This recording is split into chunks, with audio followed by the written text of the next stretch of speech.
عقیدت سے نبی علیہ الصلاۃ والسلام کے اس قول کو ذہن میں رکھتے ہوئے درود شریف پڑھو کہ نبی علیہ السلام نے ارشاد فرمایا، لوگوں درود شریف پڑھنے سے رحمتیں بھی نازل ہوں گی، اللہ تعالیٰ 10 نیکیاں بھی عطا فرمائے گا، 10 درجات کو بھی بلند فرمائے گا۔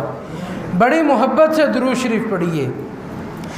الصلاۃ والسلام علیک یا سیدی یا رسول اللہ وعلی آلک واصحابک یا سیدی یا شفیع المذنبین۔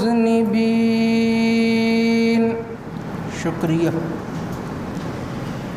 انتہائی قابل صد احترام میرے بزرگوں، میرے دوستوں، میرے ساتھیوں، یہ ماہ مقدس کوئی معمولی مہینہ نہیں۔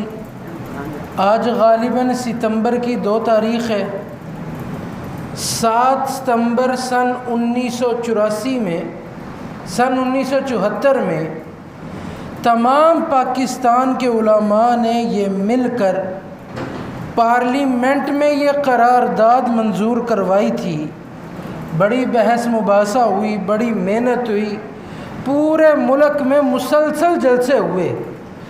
جلسوں کے بعد یہ قرارداد منظور ہوئی کہ جو بندہ ختم نبوت کا قائل نہ ہوگا یا جو بندہ اللہ کے نبی علیہ الصلاۃ والسلام کو آخری نبی نہیں مانتا، چاہے وہ کوئی بھی ہو، وہ دائرہ اسلام سے خارج ہوگا، وہ بندہ مسلمان نہیں ہوگا۔ اسی مناسبت سے آج کچھ عرض کروں گا۔ اللہ تعالی ہم سب کا حامی و ناصر ہو۔ اللہ تعالیٰ نے ارشاد فرمایا، ما کان محمد ابا احد من رجالکم ولکن رسول اللہ وخاتم النبیین۔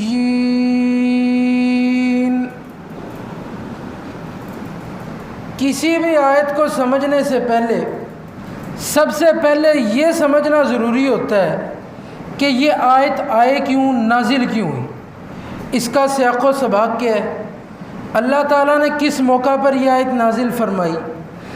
دراصل بات یہ ہے کہ اسلام کے آنے کا ایک مقصد یہ بھی تھا کہ اسلام بری رسموں کو ختم کر دے، اسلام بری روایتوں کو توڑ دے، تباہ کر دے، ختم کر دے۔ عرب میں ایک بڑی مشہور روایت تھی، رسم تھی کہ عربی لوگ جو بچے لے کر پالتے تھے نا، لے پالک، ان کو حقیقی بچوں کا درجہ دیتے تھے۔ یعنی کہ اب لے پالک وراثت میں بھی اتنا حصے دار ہونا، خون تو وہ بندے کا اپنا نہ ہونا، گھر میں بہنوں کے ساتھ بھی رہنا، اس نے عورتوں کے ساتھ بھی رہنا، تو معاملات کافی خراب بھی ہوا کرتے تھے، اور وراثت میں بھی اس کو پورا حصہ ملنا، جس سے جو اصل وارث تھا اس کا حق بھی مرتا تھا۔ اب اسلام نے اس رسم کو توڑنا تھا، لیکن سیدھا ہی نہیں توڑ دیا، آہستہ آہستہ۔ نبی علیہ الصلاۃ والسلام کے پاس ایک غلام تھا جس کا نام تھا زید بن حارثہ رضی اللہ تعالیٰ عنہ۔ ہوا یوں کہ یہ نا اپنے علاقے میں تھے، عرب سے باہر، وہاں پر کسی نے اغوا کیا، ان کو اغوا کر کے آگے عرب میں لا کے بیچا، یہ غلام بن گئے۔ غلام بنتے بناتے آگے نبی علیہ السلام کے پاس، غلامی کا موقع بھی ملا تو حضور کے قدموں کی۔ کچھ عرصہ گزرتا گیا۔ اچھا ایک بات تجربہ کر لیجئے، اللہ تعالیٰ سب کی اولادوں کو سلامت رکھے، خوش رکھے، آباد رکھے، لیکن خدا نہ خواستہ کسی کا بچہ فوت ہو جائے نا، تکلیف ماں باپ کو بڑی ہوتی ہے، لیکن پھر بھی کچھ عرصے بعد اس کو تسلی مل لی جاتی ہے۔ لیکن جس کا بچہ اغوا ہو جائے، ماں باپ کو تسلی نہیں ملتی، ہر وقت ذہن میں ہوتا ہے پتہ نہیں اس نے کچھ کھایا یا نہیں کھایا، پیا یا نہیں پیا، ہم کھانا کھانے لگے ہیں، سونے لگے ہیں، پتہ نہیں اس کو بستر بھی ملا ہے کہ نہیں ملا۔ ماں باپ حضرت زید کے بڑے بے چین رہتے تھے۔ ایک دفعہ ایک بندہ عرب سے واپس گیا نا، تو جا کے کہا حضرت زید کے والدین کو، میں نے تمہارا بیٹا دیکھا ہے، عرب میں اور صحیح سلامت ہے۔ دو باتیں ہیں اس کے بارے میں، ایک اچھی اور ایک بری۔ بری بات یہ ہے کہ وہ غلامی کی زندگی جی رہا ہے۔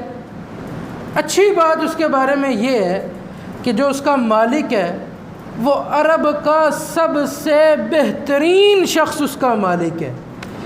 تو تم جاؤ گے نا اگر اس کے پاس، مجھے امید ہے جتنا وہ اچھا انسان ہے، اگر تم جاؤ گے جب اس کے پاس، جتنا اس کا غلام پر خرچہ ہوا ہے، بچے پر خرچہ ہوا ہے، کھانے پلانے میں، تم وہ پیسے دے دو گے تو وہ تمہیں بچہ دے دے گا۔ اب جب ان کو خبر ہوئی، یہ بھاگتے آئے، کچھ سامان لیا، اپنے بھائی کو لیا ان کے والد نے، اور بھاگ کر آئے نبی علیہ السلام کی بارگاہ میں، آ کر بات چیت کی۔ اچھا، قدرتی طور پر جب یہ آئے تب حضرت زید پاس نہیں تھے، سرکار علیہ السلام سے بات چیت ہوئی۔ سرکار نے سے انہوں نے عرض کیا کہ آپ کے بارے میں سنا ہے آپ بڑے شریف انسان ہیں، اگر آپ ہمیں ہمارا بیٹا دے دیں اور جتنی رقم کہتے ہیں ہم سے لے لیں تو آپ کی عنایت ہوگی۔ نبی علیہ السلام نے کیا خوب ارشاد فرمایا۔ لو میرے بزرگوں دوستوں، نبی علیہ السلام نے ارشاد فرمایا، اور پیسے کی کیا بات ہے، جو ہم کھاتے تھے اسے بھی کھلا دیتے تھے۔ اگر زید تمہارے ساتھ جانا چاہے، میں پیسے نہیں لیتا، میں کوئی چیز نہیں لوں گا، بلکہ تم اپنے بیٹے کو ویسے ہی لے جانا۔ بڑے خوش ہوئے۔ آپ چاہتے تو منہ مانگی قیمت مانگ سکتے تھے، اور جتنا سنا تھا آپ تو اس سے بڑھ کر رحم دل آئے۔ خیر، بڑے خوش ہوئے۔ کچھ دیر میں حضرت زید بھی آ گئے۔ جب دیکھا نا، سرکار نے پوچھا، زید جانتے ہو ان کو؟ حضرت زید کی آنکھیں بھی بھر آئیں، میرے ابا جی، میرے چاچا جی، میرے باپ ہیں اور میرے چاچو ہیں، عرصے بعد ملے تھے، سینے لگ کے کافی روئے۔ رونے کے بعد حضرت زید کے والد روتے روتے کہتے ہیں، چل تیری ماں انتظار کر رہی ہے، میں تجھے لے کے چلوں واپس، چھوڑ یہاں کی زندگی، چل ماں باپ کے پاس۔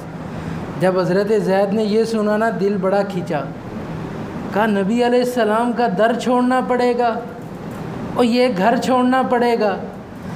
روتے روتے نبی علیہ السلام کے پاس آئے اور عرض کرنے لگے، یا رسول اللہ، یا حبیب اللہ، یہ ماں باپ کی کیا ویلیو، زید تو آپ کے قدموں پہ ہر چیز قربان کر دے، آپ جو چاہے لے لیجئے، لیکن زید کو اپنے آپ سے دور نہ کیجئے۔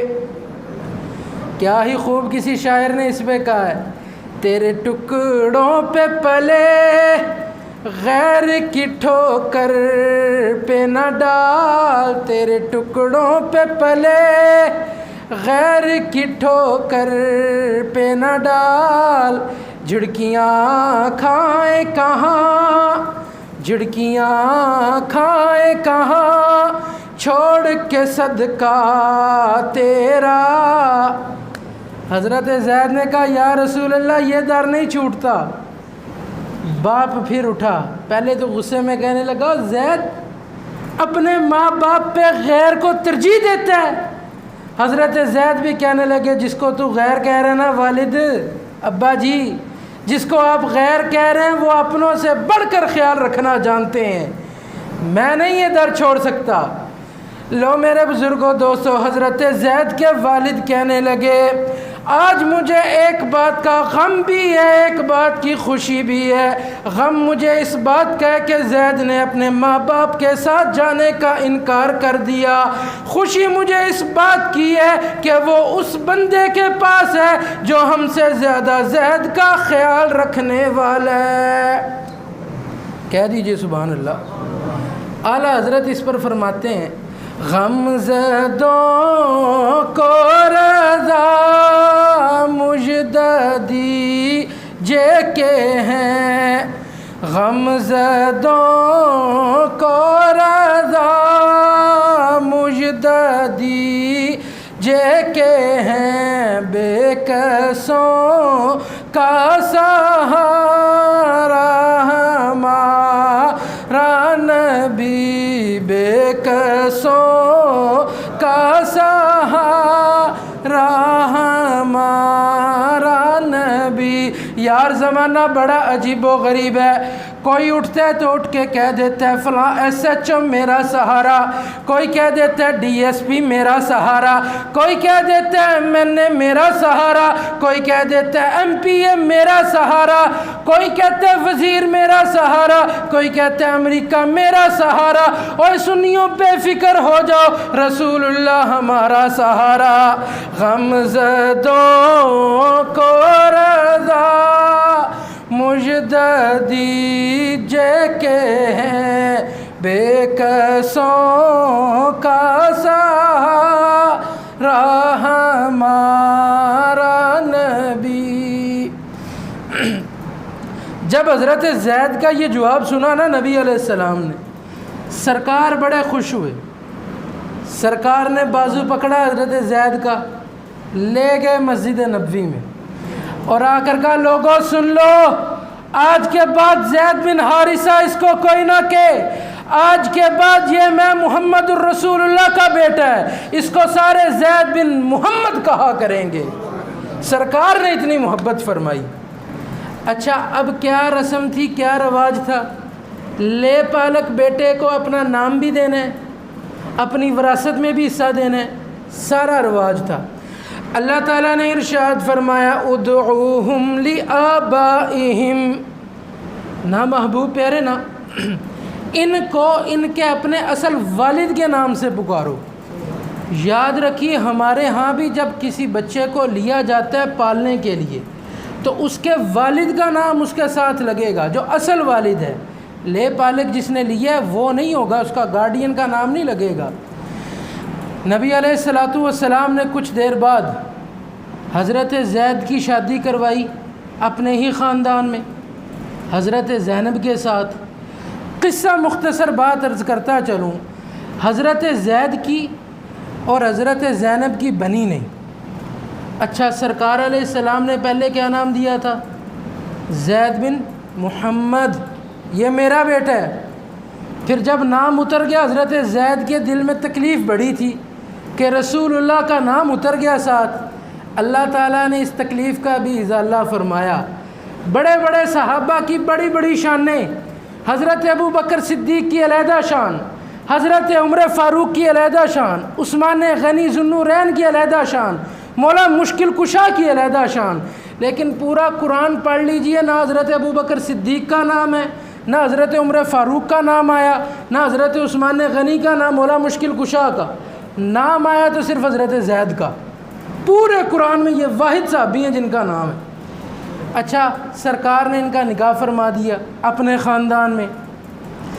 اب رسم یہ تھی کہ جو لے پالک کی بیوی ہوتی تھی اس سے والد، اس کی طلاق کے بعد بندہ شادی بھی نہیں کر سکتا تھا اس سے، کیونکہ وہ بہو رہی ہے ایک زمانے میں۔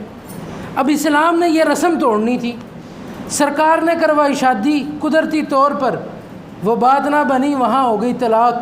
اب اللہ تعالیٰ نے حکم فرمایا، حکم فرمایا یہ کہ اب آپ ان سے شادی کیجیے، حضرت زینب سے۔ نبی علیہ السلام نے اب حضرت زینب سے نکاح فرمایا۔ کافروں نے ڈنڈورا پیٹنا شروع کر دیا، اچھا نبی بنا پھرتا ہے، اپنی بہو سے شادی کر لی، لے پالک کی بیٹی سے، بیوی سے شادی کر لی، بہو سے بھی کوئی نکاح کرتا ہے۔ اب اللہ تعالیٰ نے اس کا جواب ارشاد فرمایا۔ کیا ہی محبت والی بات ہے، آج کسی بڑے لیڈر پر اعتراض ہو تو جواب اس کی پارلیمنٹ دیتی ہے۔ نواز شریف پر اعتراض کریں اس کے جی ایل اے جواب دیں گے، عمران خان پر اعتراض کریں اس کے لوگ جواب دیں گے، زرداری پر اعتراض کریں اس کے لوگ جواب دیں گے۔ اور یار اللہ کے رسول کی شان یہ ہے، جب ان پر اعتراض ہوتا تھا کوئی پارلیمنٹ نہیں بنائی بلکہ اللہ تعالیٰ خود جواب ارشاد فرمایا کرتا تھا۔ اعتراض ہوا، اپنی بہو سے شادی کر لی، فٹ اللہ کا قرآن آیا، جبریل علیہ السلام آئے، اللہ تعالیٰ نے ارشاد فرمایا ما کان محمد ابا احد من رجالکم۔ اوے کافرو بکواس کرتے ہو، میرے محبوب کا کوئی مرد بیٹا تو ہے ہی نہیں، کسی مرد کے والد تو میرا محبوب ہے ہی نہیں۔ ہاں بچوں کے ہیں اور بیٹیوں کے ہیں، کسی مرد کے نہیں۔ حضرت زید تو بیٹے ہی نہیں تھے۔ اب کسی کے دل میں یہ آ سکتا تھا کہ اگر یہ باپ نہیں کسی مرد کے، باپ کے دل میں ایک ہوتی ہے محبت، جو باپ نہ ہو اس کے دل میں وہ محبت نہیں ہوتی جو باپ کی ہوتی ہے۔ پتہ نہیں ان کے دل میں محبت ہے بھی کہ نہیں۔ اللہ تعالیٰ نے ارشاد فرمایا ما کان محمد ابا احد من رجالکم ولیکن رسول اللہ۔ اور یہ کوئی نہ سوچے اگر ہمارا محبوب کسی مرد کا باپ نہیں تو اس کے دل میں محبت بھی نہیں، اور یہ تو پوری امت کا روحانی باپ ہے، پوری امت کے روحانی باپ مصطفیٰ علیہ الصلاۃ والسلام۔ اچھا پھر کتنی محبت ہے یہ بھی فرمایا۔ اللہ تعالیٰ نے ارشاد فرمایا وَلَٰكِن رَّسُولَ اللَّهِ وَخَاتَمَ النَّبِيِّينَ۔ اللہ تعالیٰ پہلے نبیوں کو نبوت عطا فرماتا تھا، ایک نبی آیا دوسرے اس کے بعد دوسرا آیا، جب دوسرے نے آنا پہلے کی نبوت کا سکہ ختم، جب تیسرے نے آنا دوسرے اور پہلے کی نبوت کا سکہ ختم، جب چوتھے نے آنا پہلے سب کی نبوت کا سکہ ختم۔ یارو جب اللہ تعالیٰ نے نبی علیہ السلام کو نبوت عطا فرمائی، فرمایا ہم نے آپ کو اتنا رحم دل بنا دیا، اب آپ کے دل میں یہ موجود ہے تا صبح قیامت تک اگر ڈنکے بجیں گے تو آپ کی رحمت اور نبوت کے بجیں گے۔ اللہ تعالیٰ نے اتنا رحم دل بنایا ہے، اب ان کو پتہ ہے کہ ان کے بعد کوئی اور نبی نہیں آئے گا، سو جو رحم ان کے دل میں اور کسی کے دل میں نہیں ہو سکتا۔ یہاں پر ایک بہت بڑا سوال یہ ہوتا ہے، اس مسجد میں ایک بندہ آیا سب سے پہلے، ایک بندہ آیا آخر میں، آخر میں آنے والے کی کوئی فضیلت ہے؟ نہیں، اس کا نمبر اینڈ پہ آیا۔ یا چلو ایک کمرے میں ایک بندہ آخر پر بیٹھا ہے، آخر میں آنا کوئی شان ہے؟ اللہ فرماتے ہیں ہمارے محبوب کی شان یہ ہے کہ یہ آخری ہے۔ یہ کیا شان ہوئی کہ سرکار آخری ہیں؟ یار سنتے جانا، میرے مالک نے ارشاد فرمایا، اللہ تعالیٰ نے ارشاد فرمایا تبارک الذی نزل الفرقان علی عبدہ لِيَكُونَ لِلْعَالَمِينَ نَذِيرًا۔ اللہ تعالیٰ نے آدم علیہ السلام کو نبوت عطا فرمائی، ان کے بعد جب نوح علیہ السلام کو عطا فرمائی، آدم علیہ السلام کی نبوت کا سکہ بند، شریعت بند۔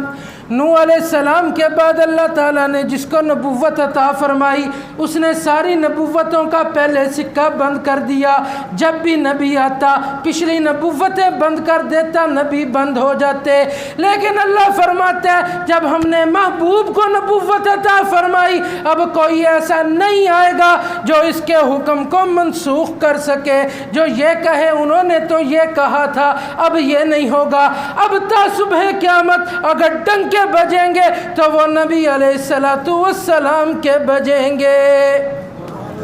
کہہ دیجئے سبحان اللہ۔ تھوڑی فضیلت ہے کہ حضور کی بات کو اب کوئی ختم نہیں کر سکتا۔ ایک شخص آج سے تقریباً 1849 میں 1839 میں یا 40 میں ایک بندہ پیدا ہوا انڈیا میں، گرداسپور ضلع تھا، اس میں پیدا ہوا۔ ماں باپ نے نام رکھا غلام احمد۔ انگریز کی حکومت تھی، انگریز پوری سلطنت چاہتا تھا یہاں مضبوط ہو، یہاں پر جتنے بھی مضبوط بندے ہیں سب کو گرایا جائے اور صرف اسی کی حکومت ہو۔ انگریز یہ چاہتا تھا صرف اسی کی حکومت ہو۔ اس نے مسلمانوں کو جب دیکھا، مسلمانوں کو کمزور کرنا چاہا تو اس نے دیکھا مسلمانوں کی نمازوں سے مجھے مسئلہ نہیں ہے۔ انگریز کو مسلمان روزے رکھتے ہیں رکھیں، مجھے کیا؟ مسلمان زکوٰۃ دیتے ہیں دیں، مجھے کیا؟ اس کو ایک چیز سے مسئلہ تھا انگریز کو، جہاد۔ یہ جو مسلمان کہتے ہیں نا کہ نبی علیہ السلام کے نام پر ہم نے مر مٹنا ہے، جو بھی ہو جائے حضور کے نام پر ہم نے اپنی جانوں کو قربان کر دینا ہے، اس سے بڑا مسئلہ تھا انگریز کو۔ انگریز نے اس کا خاتمہ کرنا چاہا۔ اس نے پورے علاقے میں دیکھا، پورے مسلمانوں میں دیکھا تو اس کو ایک بندہ ملا۔ اس نے پیسے دیے، بندہ خریدا جس کا نام تھا غلام احمد۔ اس نے نبوت کا دعویٰ کیا، اس نے کہا میں نبی ہوں لوگو، اللہ کا پیغمبر میں ہوں، اب معاذ اللہ یہ 1840 کی بات ہے جب پیدا ہوا ہے۔ اس نے کیا دعویٰ، کہتا ہے میں اللہ کا نبی ہوں، اور سب سے پہلے فتویٰ اس نے کیا جاڑا، کہتا ہے اب جہاد ختم ہو گیا، اب مسلمان اللہ اور اس کے رسول کے لیے نہیں لڑ سکتے، اب یہ اسلام میں حرام کر رہا ہوں معاذ اللہ۔ اس نے انگریز کا یہ رستہ سیدھا کیا۔ انگریز کو یہ بندہ بڑا قیمتی تھا۔ آج بھی اس کے ماننے والے جتنے قادیانیاں غور کر لیں، سارے کے سارے باہر بیٹھے ہوئے ہیں انگریز کی گود میں، جتنے بھی زیادہ تر انگریز کی گود میں بیٹھے ہوئے ہیں۔ انگریز کو یہ چاہیے تھا کہ مسلمانوں میں لڑنے کا جذبہ ختم کیا جائے۔ دیکھیں یہ وہ قوم ہے جس کو اپنی پرواہ نہیں، کسی چیز کی پرواہ نہیں، یہ نہیں چاہتی کہ ہماری ترقی ہو، اپنے ترقی کے راستے خود کاٹ لیتی ہے۔ یہ کوئی اتنی تگڑی قوم نہیں، لیکن جب اس کے نبی کی ناموس کی بات آتی ہے نا، یہ کہتی ہے اب بھی تو جینے کا مزہ آئے گا، کاٹ دو، مار دو، اپنی جان جاتی ہے چلی جائے، بس اللہ کے رسول کے لیے جان چلی جائے تو اس سے بڑھ کر ہمارے لیے چیز کیا ہوگی۔ نکیرین کرتے ہیں تعظیم میری، فدا ہو کہ آقا یہ عزت ملی ہے۔ یہ چاہتے ہیں کہ ہم قربان ہوں۔ خیر اس بندے نے یہ فتویٰ دیا۔ اس بندے سے جب پوچھا گیا بول تو کہتا ہے کہ تو نبی ہے، تیرے نبی ہونے کی دلیل کیا ہے؟ تو جو کہتا پھرتا ہے تو اللہ کا نبی ہے تو کیسے نبی ہے؟ اس بندے نے کہا دیکھو آپ میں سے کوئی بندہ یہاں بیٹھا یہ بتا سکتا ہے کہ اس کی عمر کتنے سال جیے گا، اس کا آخری سانس کب نکلے گا؟ کوئی بتا سکتا ہے؟ نہیں۔ اللہ تعالیٰ کے دستے قدرت میں یہ ہے جب چاہے سانسوں کی ڈور کھینچ لے، بندہ ہاتھ بھی نہ ہلا سکے، اسی کے دستے قدرت میں۔ کہتے ہیں میرے نبی ہونے کی دلیل یہ ہے کہ اللہ تعالیٰ نے مجھے بتایا تیری عمر کتنی ہوگی۔ کہنے لگا اللہ تعالیٰ نے مجھے کہا وَلَنُحْيِيَنَّكَ حَيَاةً طَيِّبَةً 80 حولاً قریباً من ذلك۔ اللہ تعالیٰ نے کہا مرزا تیری عمر 80 سال ہوگی۔ پھر ڈر گیا، اگر 80 سال نہ ہوئی تو مسلمانوں نے مار مار میرے ماننے والوں کا سر پولا کر دینا۔ ڈر گیا، کہنے لگا نہیں رب نے مجھے کہا 80 سال نہیں ہوگی، 80 سال 2-4 سال کم یا 2-4 سال زیادہ ہو سکتے ہیں، اتنا ہو سکتا ہے۔ پھر ڈر گیا، اگر پھر نہ بات بنی تو کہتا ہے نہیں رب نے کہا 5-6 سال اوپر نیچے ہو سکتے ہیں، اتنے کی خیر ہوتی۔ پھر ایک دفعہ خود لکھنے لگا، یہ نبی تھا جی، پھر ایک دفعہ لکھنے لگا، کہنے لگا میرے مرید نے مجھے نا 5 سال اپنی زندگی کے دے دیے۔ پھر اس سے بھی بڑھ کر مزید ایک بات سنتے جائیں، اس نے خود اپنی تحریر میں لکھا، ایک بندہ کہتا ہے میں ایک دن نا خواب میں سویا، میں نے خواب دیکھی، میرے خواب سچے ہوتے ہیں اللہ کی طرف سے ہوتے ہیں، کہتا ہے میں نے خواب دیکھی میں قبر کے کنارے پر بیٹھا ہوں، قبر والا میرے ساتھ بیٹھا ہے، اللہ نے مجھے یہ دکھایا کہ میں قبر والے سے باتیں کر رہا ہوں۔ میں نے قبر والے سے کہا کہ میرے لیے دعا کر، قبر والے نے دعا کر دی۔ میں نے کہا دعا کر میری عمر 100 سال ہو جائے۔ دیکھیے کتنا بڑا فراڈیا تھا، بات سنتے جائیے، اصل اس کی اپنی تحریر موجود ہے۔ کہتا ہے رب نے مجھے کہا کہ اس بندے نے، میں نے کہا دعا کر میری عمر 100 سال ہو جائے، اس نے کہا میں نے نہیں کرنی۔ میں نے کہا کر، اس نے کہا میں تو نہیں کردا، کرنی پے گی، میں نہیں کردا، کرنی پے گی، میں نہیں کردا۔ بحث ہوئی، قبر والا ڈاڈا تھا، اس نے اٹھ کے مجھے 2 لگا بھی دی، خود کہتا ہے اس نے 2 لگائیں، پھر میں ترلے شرلے کرنے لگا، میں بھی لڑ پڑا اس سے۔ میں نے کہا نہیں تو دعا کر۔ اس نے کہا ٹھیک ہے تیری دعا، تیری عمر 100 سال ہوگی۔ پیدا کب ہوا؟ 1839 یا 40 میں، خود لکھا میری عمر، میں 1839 میں پیدا ہوا یا 1840 میں، دونوں اس نے لکھی۔ اب یہاں سے 100 سال لگائیے، کتنے میں مرنا چاہیے تھا؟ 1940۔ 85 سال کہتا ہے کہ میری عمر ہوگی، میرے ایک مرید نے 5 سال مجھے دیے، اس حساب سے کتنی ہونی چاہیے؟ 25۔ 1925 میں مرنا چاہیے۔ پھر کہتا ہے میری عمر ہوگی، پہلے سب سے کیا کہا تھا؟ 80 سال، 4-5 سال کم یا 4-5 سال زیادہ، اب کتنی ہونی چاہیے؟ 1914 سے لے کے 1924 کے درمیان مرنا چاہیے۔ یہی بات ہے نا، اس نے کہا اللہ کا وعدہ ہے، اللہ کا وعدہ نہیں ایسے ہوتا۔ لو میرے بزرگوں دوستو، آئی 25 مئی کی رات سن 1908، اللہ کا ایک ولی پیر جماعت علی شاہ صاحب رحمۃ اللہ تعالیٰ علیہ کھڑے ہوئے بادشاہی مسجد میں اعلان کرنے لگے، لوگوں میں گواہی دیتا ہوں، میں دعویٰ کرتا ہوں مرزا 24 گھنٹے نہیں نکالے گا۔ رات جب تیز ہوتی گئی، مرزا کی طبیعت خراب ہوتی گئی۔ 26 مئی سن 1908 کو منگل کے دن ہیضے کی موت سے مرزا واصل جہنم ہو گیا۔ ایک کس نے دعویٰ کیا تھا کہ میری عمر ہوگی جناب 100 سال، 1908 میں مر گئے، 1940 میں مرنا چاہیے تھا۔ اور میرے اللہ کے وعدے ایسے نہیں ہوتے، اللہ کی قسم اللہ کے وعدے حق ہیں، سچ ہیں۔ آؤ آپ کو اللہ کا وعدہ سناؤں، ایک اللہ کا قرآن، اللہ کا وعدہ، سورۃ روم 30ویں سورت۔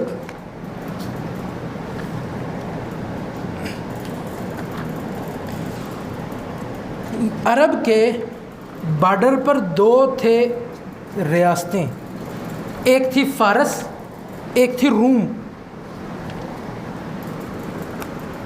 فارس تھی آگ کے پجاریوں کی، اور روم تھی عیسائیوں کی۔ اب عیسائی بھی ابراہیم علیہ السلام کو بھی مانتے ہیں اور اللہ تعالیٰ کو بھی مانتے ہیں، جناب عیسیٰ کو بھی مانتے ہیں، مسلمان بھی مانتے ہیں۔ آگ کے پجاری اور بتوں کے پجاری، یہ دونوں کہتے تھے ہم بھائی بھائی ہیں، مسلمان اور عیسائی بھائی بھائی۔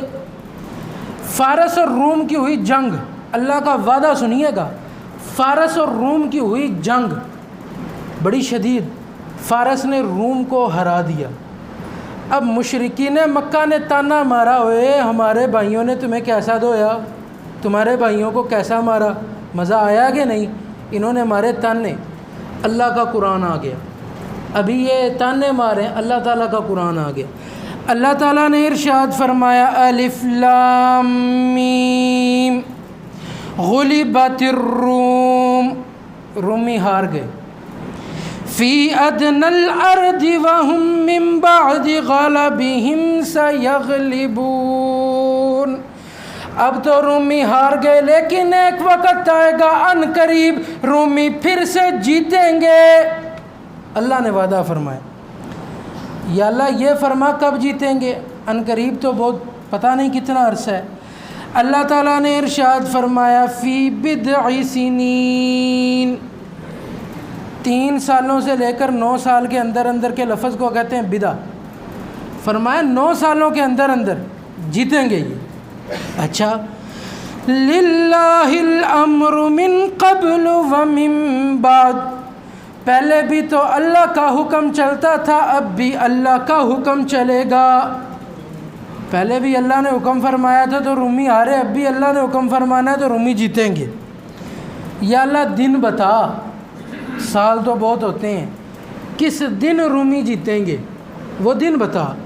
اللہ تعالیٰ نے دن بھی ارشاد فرمایا، وَيَوْمَئِذٍ يَفْرَحُ الْمُؤْمِنُونَ، رومی اس دن جیتیں گے جس دن سارے مومن جشن منا رہے ہوں گے، مومن سارے جشن مناتے ہوں گے، خبر آ جائے گی کہ رومی جیت گئے۔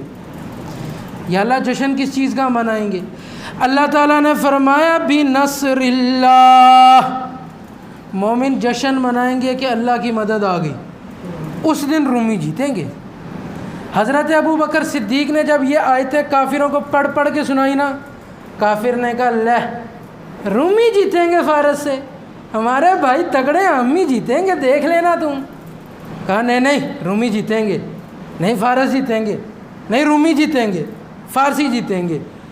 لگی شرط لگ گئی۔ اس وقت شرط آرام نہیں ہوئی تھی، یہ مکہ شریف کی بات ہے، شرط مدینہ شریف میں آرام ہوئی، لگ گئی شرط۔ کتنے اونٹ؟ 10 اونٹ، جو ہاریا 10 اونٹ دے گا۔ فرمایا موک گئی۔ نبی علیہ السلام کے پاس آئے، حضور مسکرائے، حضور نے فرمایا 10 اونٹ کیوں لگائے ابو بکر، جا 100 اونٹ لگا کے آ، 100 اونٹ لینا۔ کہا ٹھیک، 100 اونٹ جا کے مکا لی حضرت ابو بکر صدیق نے۔ لو میرے بزرگوں دوستوں، کچھ عرصہ گزرا، مسلمان یہاں جنگ میں لڑ رہے ہیں، بدر میں مسلمان جنگ لڑ رہے ہیں کافروں کے ساتھ بدر کے موقع پر، وہاں اللہ کے فرشتے مدد کو اتر رہے ہیں، وہاں بندہ خبر لے کے آ رہا ہے، اوے مسلمانوں رومی آج جیت گئے۔ کہہ دیجئے سبحان اللہ۔ اللہ تعالیٰ نے جس دن کا وعدہ فرمایا تھا اسی دن وہ وعدہ پورا ہوا۔ مومن جشن منا رہے تھے اللہ کی مدد کا، ادھر سے خبر پہنچ گئی رومی جیت گئے۔ اللہ تعالیٰ نے ارشاد فرمایا وعد اللہ، اور یہ ہے اللہ کا وعدہ، لا یخلف اللہ وعدہ۔ یاد رکھنا اللہ وعدہ نہیں بھولتا اپنا، اللہ وعدہ خلافی نہیں کرتا، اللہ سب جانتا ہے کس دن کیا کرنا ہے اور کیسے کرنا ہے۔ وَلَٰكِنَّ أَكْثَرَ النَّاسِ لَا يَعْلَمُونَ، اکثر بندے نہیں جانتے کہ اللہ وعدہ یاد رکھتا ہے۔ بھئی اللہ وعدہ یاد رکھتا ہے، اللہ جس دن چاہے جو چاہے کر کے دکھائے گا، تم سارے کیا کر لو گے؟ سب نے زور لگایا کہ رومی ہار جائیں، اللہ کا وعدہ تھا رومی جیت گئے۔ اب بتائیے مرزا قادیانی سے اگر اللہ کا وعدہ ہوتا تو اس کی 100 سال عمر ہونی تھی کہ نہیں؟ ہونی تھی، کیونکہ اللہ کا وعدہ ہونا تھا نا۔ پتہ چلا اس کے ساتھ اللہ کا وعدہ تھا ہی نہیں، وہ بندہ فراڈ لگاتا تھا، اور صرف اس کا مقصد تھا یہ کہ مسلمانوں کو جہاد سے دور کیا جائے، مسلمانوں میں لڑنے کا جذبہ کم کیا جائے۔ اللہ تعالی ہم سب کو اس کے شر سے محفوظ رہنے کی توفیق عطا فرمائے۔ نبی علیہ السلام کا فرمان بھی سنتے جائیں۔ نبی علیہ السلام نے ارشاد فرمایا لوگو میری مثال اور میرے بعد میں آنے والے لوگوں کی مثال، میرے سے پہلے نبیوں کی مثال ایک محل کی ہے، خوبصورت محل۔ جب بھی کوئی جا کے دیکھتا ہے نا وہ محل تو بڑا خوش ہوتا ہے، واہ کیا خوبصورت محل ہے، بڑا خوش ہوگا۔ لیکن دیکھتا ہے ایک اینٹ کی جگہ خالی ہے، ایک اینٹ کی جگہ اس میں خالی، تعجب ہوتا ہے اسے، یہ اینٹ بھی اگر اپنی جگہ پر لگ جاتی تو محل پورا ہو جاتا، کتنا خوبصورت لگتا نا یہ محل، باتیں کرتا۔ نبی علیہ السلام نے ارشاد فرمایا لوگوں وہ میں اینٹ بن کے آیا، میں نے آ کے نبوت کے محل کو پورا فرما دیا۔ اب یاد رکھنا میرے بعد نبوت کا سلسلہ ختم ہو گیا، میرے بعد 30 ایسے بندے ہوں گے، 30 کذابون، سارے کے سارے کذاب ہوں گے، اور سارے یہ کہیں گے کہ وہ اللہ کے رسول ہیں، اللہ کے نبی ہیں، لیکن یاد رکھنا میں مصطفیٰ فرماتا ہوں میں آخری اللہ کا نبی ہوں، انا خاتم النبیین لا نبی بعدی، میرے بعد اب نبوت کا دروازہ بند ہو گیا، میں آخری نبی ہوں۔ کہہ دیجیے سبحان اللہ۔ ایک بندے کے کردار کا ثبوت دے کسی گاؤں کا چودھری، چلے بڑی مثال، کوئی ایم پی ایم این اے ایک بندے کے کردار کا ثبوت دے کہ یہ اچھا ہے یا برا ہے، ہم کہتے ہیں بڑی بات ہے جی، اس کی گارنٹی ہے۔ کسی وزیر نے دیا، کسی اور نے دیا، اوے مرزا قادیانی کو جھوٹے ہونے کا اس کے کردار کی گواہی تو مصطفیٰ علیہ السلام نے دی۔ حضور فرماتے ہیں 30 کذابون، سارے کے سارے جھوٹے ہوں گے جو کہیں گے وہ اللہ کے رسول ہیں۔ یاد رکھنا میں مصطفیٰ اللہ کا آخری رسول ہوں، میرے بعد قیامت تک کسی اور کو نبوت نہیں ملے گی۔ ہاں جناب مسیح علیہ السلام آئیں گے۔ اچھا مرزا قادیانی نے ایک اور دعویٰ بھی کیا تھا، ایک دعویٰ تو اس نے یہ کیا کہ وہ اللہ کا نبی ہے، دوسرا اس نے دعویٰ یہ کیا تھا کہ جس عیسیٰ علیہ السلام نے آنا ہے وہ بھی یہ ہے، معاذ اللہ کہتا تھا کہ میں عیسیٰ جو آنا ہے میں وہ ہوں۔ آئیے نبی علیہ السلام سے پوچھتے ہیں کہ جس عیسیٰ علیہ السلام نے آنا تھا وہ کون ہے؟ نبی علیہ السلام نے ارشاد فرمایا لوگوں جس مسیح نے آنا تھا اس کا نام ہوگا عیسیٰ۔ مرزا کا نام کیا؟ غلام احمد۔ سرکار فرماتے ہیں آنے والے مسیح کا نام عیسیٰ۔ یا رسول اللہ اس کی ماں کا نام بھی بتا دیجئے۔ فرمایا اس کی ماں کا نام ہوگا مریم، عیسیٰ ابن مریم، مرزا کی ماں کا نام چراغ بی بی۔ یہ کیسے مسیح ہو گیا؟ یا رسول اللہ وہ آئیں گے کب؟ فرمایا دجال کی فوجیں جب مسجد دمشق کی مسجد کے باہر کھڑی ہوں گی اس وقت جناب مسیح آئیں گے۔ دجال تو اس کے وقت میں آئی کوئی نہیں۔ چلیں پھر، یا رسول اللہ وقت کیا ہوگا؟ سرکار نے فرمایا فجر کا وقت ہوگا، اقامت ہو جائے گی، نماز کے لیے لوگ کھڑے ہونے لگیں گے، شور مچ جائے گا، آ گئے جناب مسیح علیہ السلام، آ گئے۔ یہ دمشق کبھی گیا ہی نہیں، دمشق یہ کیسے مسیح ہوا؟ نبی علیہ الصلوۃ فجر کے وقت تو کیا یہ ہوا ہی نہیں؟ یا رسول اللہ کس جگہ پر آئیں گے؟ کوئی خاص جگہ بھی ہمیں بتائیں۔ فرمایا وہ منارے پر نازل ہوں گے، منارے پر، سفید منارہ۔ مرزا قادیانی نے بھی ریس کرنی چاہیے کہ میں بھی سفید منارہ بناؤں۔ سفید منارہ بنانا شروع کیا، مر گیا، اس کے مرنے کے بعد پورا ہوا۔ قادیان میں بنانا شروع کیا۔ سرکار فرماتے ہیں وہ دمشق میں منارہ ہوگا جس پر جناب مسیح آئیں گے۔ یا رسول اللہ کیسے ہوں گے وہ؟ فرمایا ان کا ایک ہاتھ ہوگا ایک فرشتے کے موڈے پر، دوسرا دوسرے فرشتے کے موڈے پر، پھر آئیں گے۔ یا رسول اللہ انہوں نے کپڑے کیسے پہنے ہوں گے؟ ہمیں یہ بھی بتائیے۔ نبی علیہ السلام نے ارشاد فرمایا 2 زرد رنگ کی انسلی چادریں، ایک اوپر لی ہوگی ایک نیچے، یہ لباس ہوگا ان کا۔ جناب مسیح علیہ السلام آئیں گے۔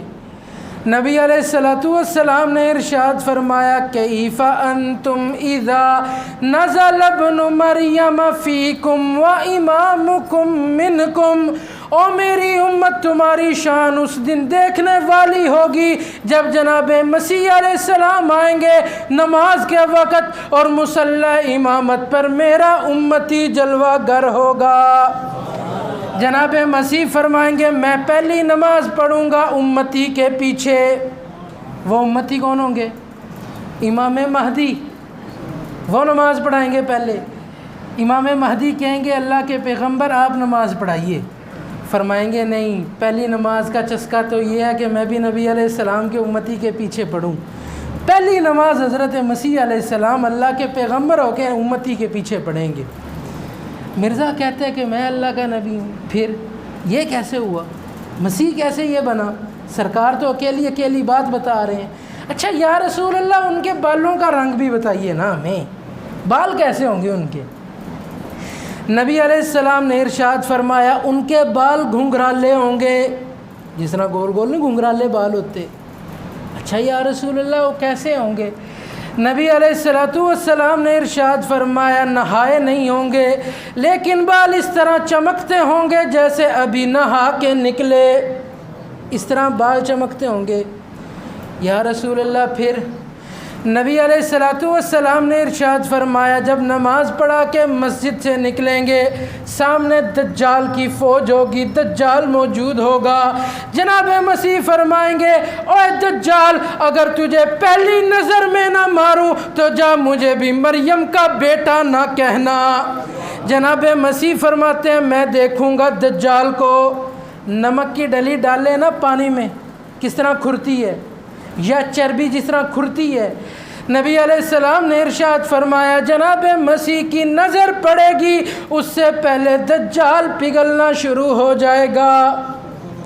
اس نے دجال کا کیا مقابلہ کرنا تھا، کبھی انڈیا سے نکلا ہی نہیں، یہ کہتے ہیں میں مسیح ہوں۔ اللہ تعالی ہمیں ہدایت پر رہنے کی توفیق عطا فرمائے، اس کے دجل سے بچائے۔ جو بھی آپ کو قادیانی ملے اس سے پوچھے تو صحیح مرزا کیسے مسیح بن گیا؟ اللہ کے پیغمبر نے تو اکیلی نشانی بیان فرمائی ہے، آنے والا مسیح کیسا ہوگا، یہ کیسے مسیح بن گیا؟ اللہ تعالی ہمیں اس سے بچنے کی توفیق عطا فرمائے۔ وما علینا الا البلاغ المبین۔